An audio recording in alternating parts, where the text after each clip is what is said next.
Oh, man. A little artistic freedom here. Change some words around. Dunbar wrote one time, I've been here in Dayton, Ohio for a day or two and say it's going to be hard as breaking oxen for the tear myself away. Folks always talking about their friendship and their hospitality. Well, they hadn't talked about it till they just been here to see. See just how you give me welcome to the bestest in the land. Feel the sort of grip you give me when you take me by the hand. Hear you say, we're glad to have you. Better stay a week or two, and the way you treat me, make me feel that every word is true. Feed me. Till I hear the buttons cracking on my Sunday best. Haul me around to see the wonders till I have to cry for rest. Drink to my health and pet and praise me till I start to feel as great as the sheriff of the county or the governor of the state. When I get home, my wife won't think I'm crazy because I'm going to go on so it melts. He going to say, goodness gracious, Daddy, can't you talk about nothing else? Well, play don't let us just tickle. Being tickled ain't no sin. I've been here in Dayton, Ohio. I ain't left yet, but I want to come again.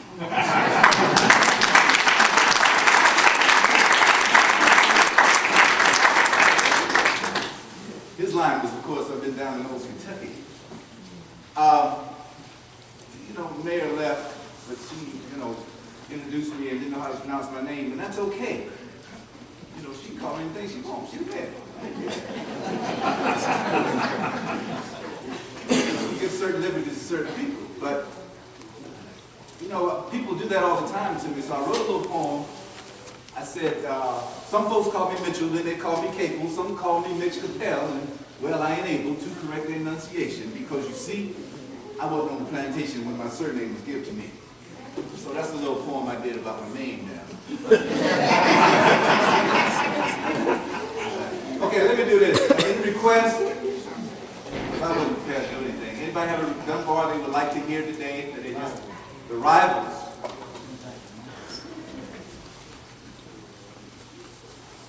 It was 33 years ago, when I was rather young, I had my last and only fight about a girl one summer night. It was me and Ezekiel Johnson. Old Zeke and me was spatting about a week, each of us trying his best to show that he was Liza Jones's buck. We couldn't either prove the thing, because she was far too sharp to flame one over for the other one, and by so doing, stop the fun that we poor chaps didn't have the sense to see she got at our expense, but that's the way a fella does for boys as fools and all these world. And when there's females in the game, well, I reckon they's about the same. Well, Zeke and me went on that way, fussed and quarreled day by day, while Liza minded not to fuss, just kept her going with both of us. Till we poor chaps, that Zeke and me, were just plumb mad with jealousy. Before a time, we kept our places, and only showed by frowning faces and looks and well-meaning motive, how full of fighting both looked. As it come, the thing broke out, and this is how it come about. One night, 'twas fair, you'll all agree. I got Eliza's company, and leaving Ezekiel in the lurch, I went trotting off with her to church. And just as we had took our seats, Eliza looking fancy, why I just could not help but grin when Ezekiel come a bouncing in as furious as the law allowed. He'd just been up to Liza's house to find her gone, then come to church to have his end put to his search. Well, I guess I laughed at me too.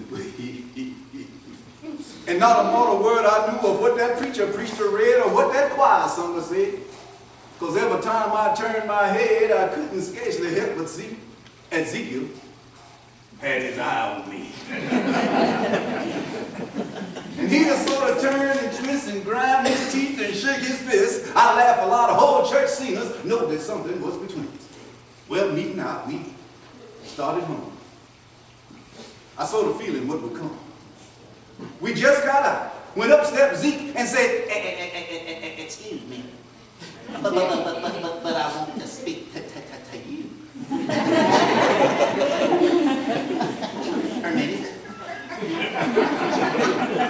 Sir, said I, nudging Eliza on the slide, and laughing in my sleeve with glee, I asked her please to, pardon me. I walked away a step or two just to get out of Eliza's view. Then Zeke said, If you think your lies is Hannah,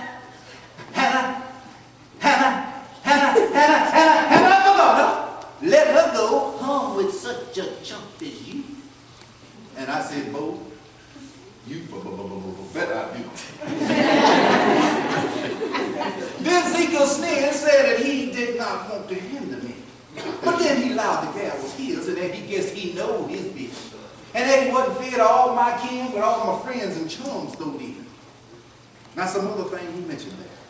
That no born man could no ways bear or think of trying to calmly stand, even if Ezekiel had been the biggest man in town and not that little runt. Time of labor ever start. And so, I let my fist go big. Thought I most not finished him. But Ezekiel, he didn't take it so. He just ducked down and dodged my blow. And then he come back at me so hard, well, I guess I must have hurt the yard.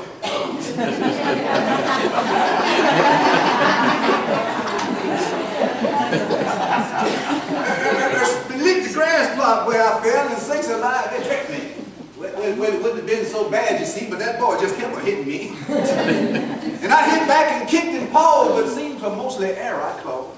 While Ezekiel used his science well of making that one motion tell. He hit and punched while Bunny the land seemed like the boy had a dozen hands. Well, out of a while they stopped the fuss and someone kindly parted us. All beat and cuffed and clawed and scratched and meeting both our faces patched. He started home a different way. And what Eliza do you say? Why, Eliza, little humbug, dirty. Cause she gone home with Howard Turner.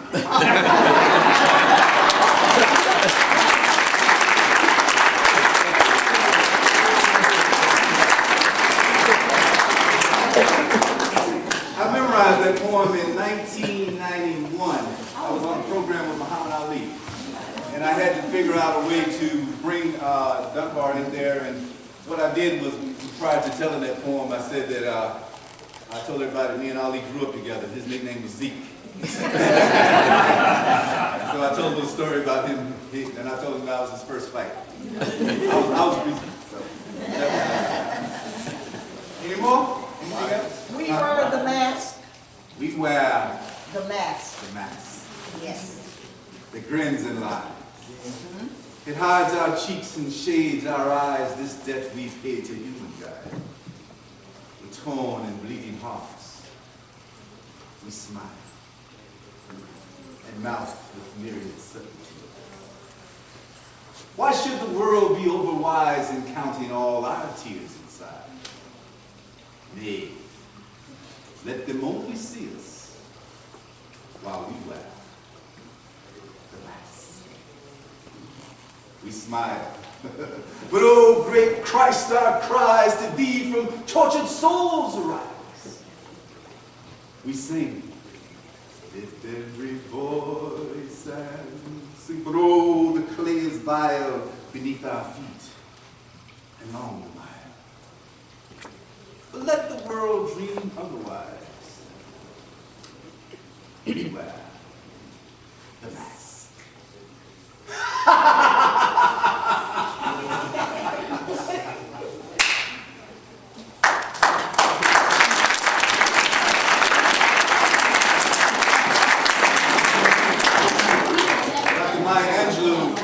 That's the way she does it. She taught me how to do the mask, like he's putting on a mask. I saw her do that and I said, that's the way it's supposed to be.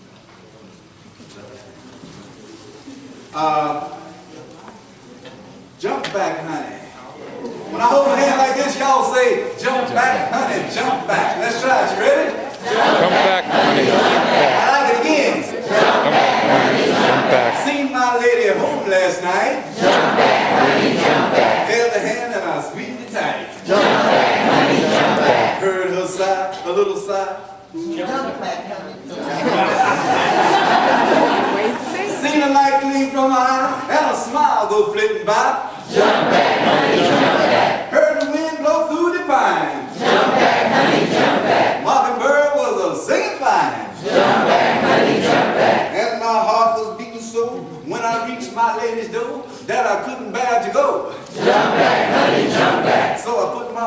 around her waist. Jump back, honey, jump back. Raised her lips and I took a taste. Jump back, honey, jump back. Love me, honey, love me true. Love me much as I love you. And she answered, of course I do. Jump back, honey, jump back. Give yourself a big hand, y'all.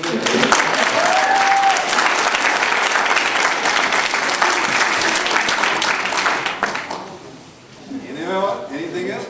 Little brown baby. Huh? Little brown baby. Oh, yeah. Brown baby, as years go by, I want you to keep your head held high. I want you to stand up tall and proud. I want you to speak up clear and loud. Brown baby. Little brown baby with sparkling eyes, come to your pappy and sit on his knee. What you been doing, son? Making sand pie? Look at that shirt. You's as dirty as me. Look at that mouth. That's molasses out there. Let me get something and wipe off his hand. Bees gonna catch him and eat him up yet? Being so sticky and sweet, goodness land. Little brown baby with sparkling eyes. Who pappy's darling and who's pappy's child? Who is it all the day never once tries for to be crossed or once loses that smile? Where did you get them teeth? Ooh, my, you's a scamp. And where did that dimple come from in your chin? Your pappy don't know you. I believe you's a tramp. Hey, this here's some old straggler done got here.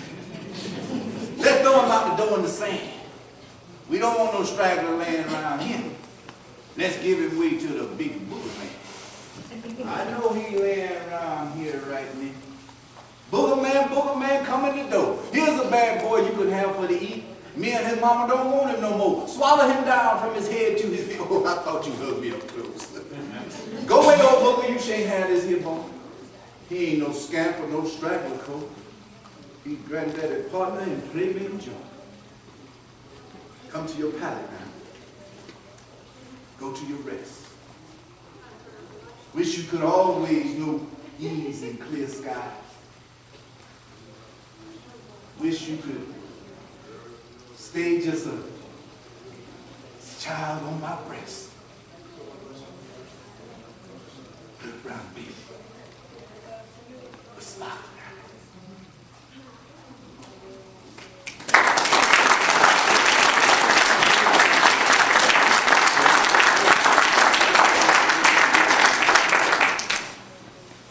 I get emotional when I do that because my kids were little. I used to do that. I go to their school and bring them up.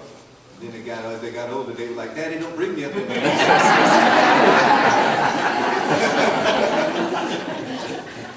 Now they're 27 and 23 years old. In conclusion, as a quiet little seedling lay within its darksome bed, to itself it fell a-talking, and this is what it said. I am not so very robust, but I'll do the best I can. And that seedling, from that moment, its work of life began. So it pushed a little leaflet up into the light of day to examine the surroundings and show the rest the way. The leaflet liked the prospect, so it called its brother, Stem, and two other leaflets heard it and quickly followed it. To be sure, the haste and hurry made the seedling sweat and pant. But almost before it knew it, it found itself a plant. The sunshine poured upon it, and the clouds, they gave a shower, and that little plant kept growing till it found itself a flower.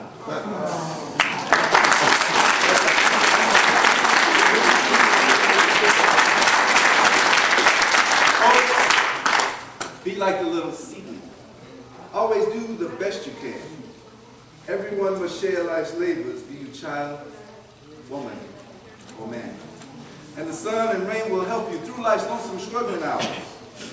to erase, to light and beauty, virtue's fair, unfading flowers.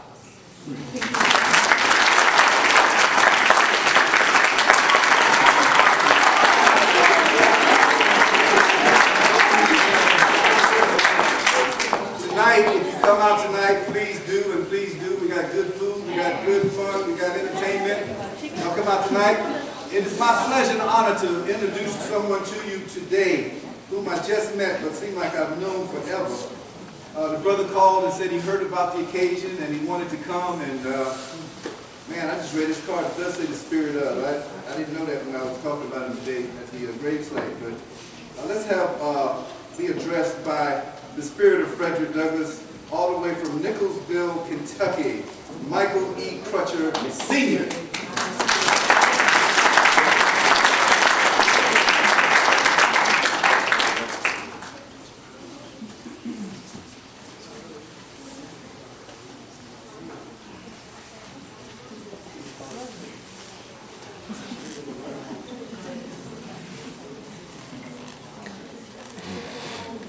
When I heard of this occasion, there was no distance or time that could keep me away a tribute to a man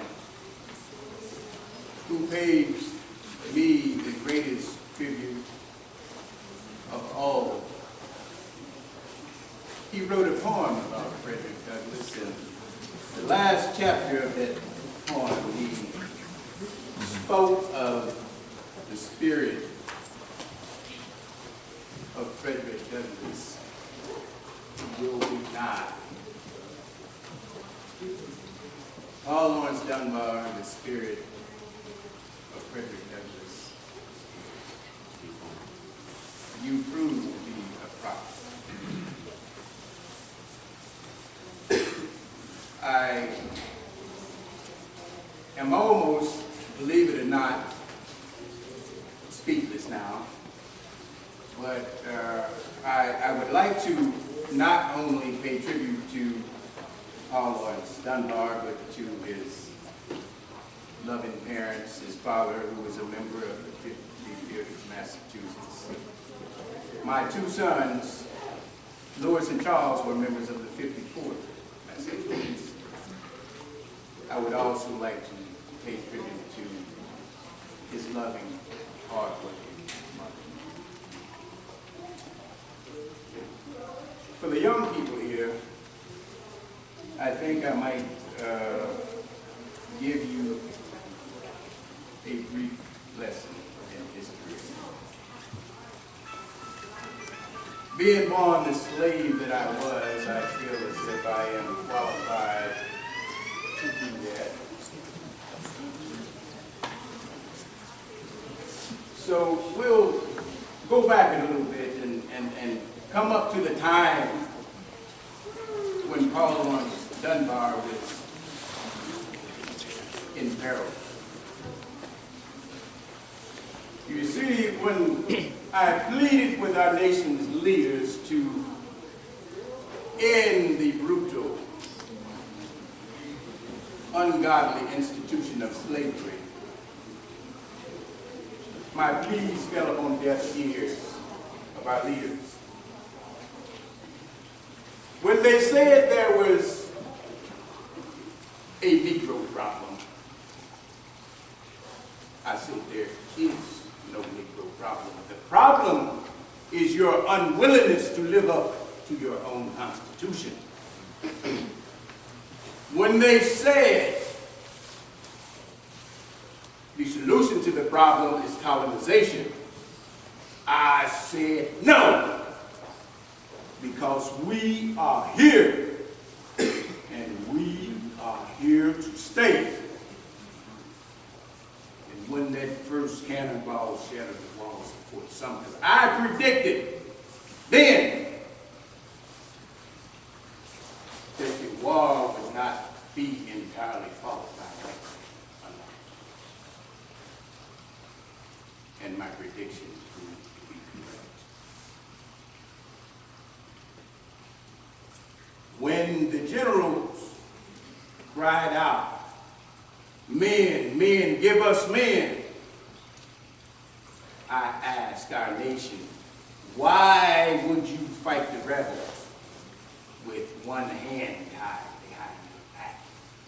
You're a strong black hand. And then came the Emancipation Proclamation.